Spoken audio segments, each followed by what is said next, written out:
দীর্ঘদিন ধরে ব্রিজের বেহাল অবস্থার জন্য গতকাল আরামবাগের আরান্ডি অঞ্চলে রাস্তা অবরোধ বিক্ষোভ বিরাট যানজটের সৃষ্টি হয়েছিল। ঘটনাস্থলে আরামবাগ পুলিশ বিডিও এসেছিলেন। এছাড়াও কথা দিয়েছিলেন আগামীকাল অর্থাৎ আজ আসবেন জেলা পরিষদের ইঞ্জিনিয়ারকে সাথে নিয়ে। কথা দিয়ে কথা রাখলেন। জেলা পরিষদের সহ সভাধিপতি নিজে এসে বিষয়টি খতিয়ে দেখলেন এবং দ্রুত কাজ শুরু করার জন্য যা যা করার দরকার সবই করার চেষ্টা করলেন। যেখানে সব চেষ্টা বৃথা হয়, আন্দোলনের মাধ্যমে সমস্যার সমাধান হয়। কাজ ছিনিয়ে নেওয়া হয় আন্দোলনের মাধ্যম দিয়ে, অধিকার পাওয়া যায় আন্দোলনের মধ্য দিয়ে, প্রতিবাদের মধ্য দিয়ে। সেই কাজটাই করে দেখালেন আরামবাগের মাধবপুর অঞ্চলের কয়েকটি গ্রামের মানুষ একজোট হয়ে।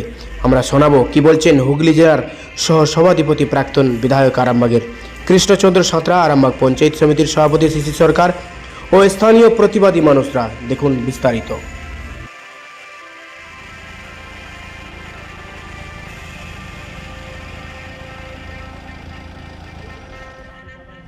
আজকে পরিদর্শনে এসেছিল আপনাদের বিক্ষোভের পর, সেই জায়গায় কি বলে গেলেন, কি আশ্বাস দিলেন? আসছিল, আমার পঞ্চায়েত মেম্বার আসছিল, আমাদের মানে আরান্ডির প্রধান আছে, আমাদের অঞ্চল মানে মাধবপুর পঞ্চায়েত সব ছিলেন, আমাদের ইঞ্জিনিয়ার সাহেব ছিলেন। মানে এতটুকু এক সপ্তাহের মধ্যে আমাদের মানে ড্রয়িংটা কমপ্লিট করে দিয়ে বলেছে।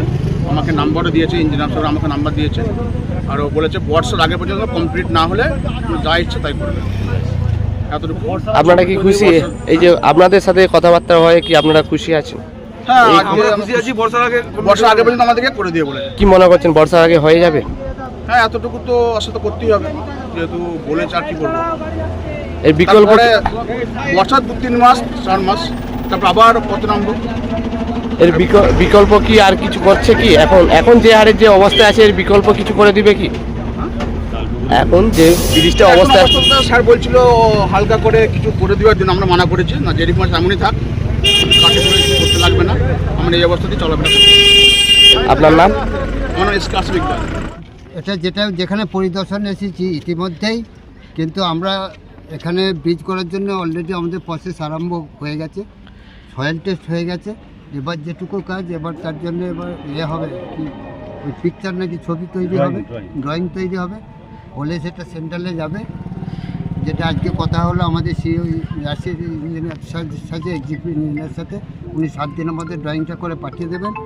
বাকিটা আমরা উপর থেকে যাতে মানে যত তাড়াতাড়ি সম্ভব পাস করিয়ে আনা যায় সেই চেষ্টাটা আমরা এখানে কিন্তু সমস্ত জনগণকে ধন্যবাদ জানাবো। ওনারা যেভাবে আমাদের সঙ্গে সহযোগিতা করলেন, এর জন্য আমরা খুবই আনন্দিত, গর্বিত। এবং যাতে করে দ্রুত কাজ হয়, আমি আজকে এখানে প্রতিশ্রুতি দিয়ে গেলাম যত তাড়াতাড়ি সম্ভব এই কাজটা আমরা করব। এখানে মানুষজন বলছে 2 বছর ধরে শুধু প্রতিশ্রুতি পণ্য হয়ে যাচ্ছে। ভাই সেরকম কিছু কিছু ক্ষেত্র আছে, অস্বীকার করলে হবে না, কিছু কিছু ক্ষেত্র আছে যেখানে আগে কি হতো বলুন, একটা টেবিল থেকে আরেকটা টেবিলে কাগজ দিতে সেখানে বোধহয় 2 বছর লাগতো। কিন্তু আমরা তো জানেন যে সর্বজনশ্রদ্ধা মমতা ব্যানার্জি মানে ব্লকে উনি অফিসারদিকে নিয়ে দুয়ারে সরকারের মাধ্যমে কোথায় কী অসুবিধে উনি মানে সব কিছু সংগ্রহ করছে, সংবাদ সংগ্রহ করছে। অতএব দিদি চায় না কোনো কাজ পেন্ডিং থাকুক। অতএব এই কাজটাও যদি দিদির কানে যায়, দেখবেন খুব তাড়াতাড়ি এটা কিন্তু আমার আশা বিশ্বাস যে উনি তাড়াতাড়ি রিপোর্ট করবেন যে যাতে তাড়াতাড়ি কাজটা হয়। আজকে দাদা কারা কারা এসেছিলেন মানুষ? আজকে এখানে আমি আছি, আমাদের পঞ্চায়েত সভাপতি, এখানকার সম্মানীয় দুদিকের প্রধান আছে মাধবপুর এবং বারান্ডি। তারপরেতে আমাদের ইঞ্জিনিয়াররা এসেছিলেন জেলা থেকে, এখানে আশিক ভাই ট্যাক্সি করে, এখানে অনেক জনগণ আছে, সব ভাইয়েরা আছেন, প্রত্যেকে আমরা এসে উপস্থিত হয়েছি। এটা হচ্ছে আমার জুরিডিকশন, আমি 2বারে বিধায়ক ছিলাম, নৈতিক দায়িত্ব আমার। আমি যাতে তাড়াতাড়ি এটা করা যায়, আমি সকলের কাছে প্রতিশ্রুতিবদ্ধ হলাম, আমি তাড়াতাড়ি এই ব্রিজটা করে দেবো। এই ব্রিজটা উল্টে যায় আমি যখন জানতে পারি, আমি জেলা থেকে সভাধিপতি সাহেব, ডি সাহেব, ইঞ্জিনিয়ার প্রত্যেককে নিয়ে এখানে পরিদর্শন করেছিলাম। তারপরে জানেন এটার মানে লং প্রসেস এটা, তারপরেও এটাকে ওনারা কৃষি দপ্তরে, ইরিগেশন দপ্তরে ফেলে সেটাকে সমস্ত করে ওরা মাটি সয়েল টেস্ট হয়েছে, এইগুলো প্রসেস দিকি প্রসেস, এরপর ড্রয়িং হবে, তারপরে অর্থ এর থেকে স্যাংশন হবে। এটা হতে দেরি হবে, আজ বললে কাল হয়ে যাবে না। তবে মানুষের, আমি যেটা দেখলাম, মানুষের চলাচলের মারাত্মক রকম অসুবিধে এখানে। জানি না যে এইটুকু আমি অন্তত বলবো যে এইটুকু অন্তত মানুষের চলাচলের জন্য একটা বিকল্প কিছু করে দিই, তাতে আমরা পঞ্চায়েত সমিতি থেকেও সহযোগিতা করব। এর আগেও করেছি, মানুষের বিকল্প একটা চলাচলের কিছু করুক। এটা তো হয়ে যায় বলেছে স্যার, আমাদের কথা হয়েছে।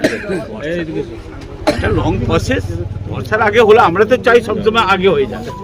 একটা ঘর ফাঁদতে গেলে, তোমরাও দেখেছো, একটা ঘর ফাঁদতে গেলে বিধায়ক সাহেব তো বললো বর্ষার আগে পর্যন্ত আমরা করে দেবো। ঠিক আছে, ঠিক আছে। এরপরে যদি টাইম নেয় না সামলাতে পারবেন।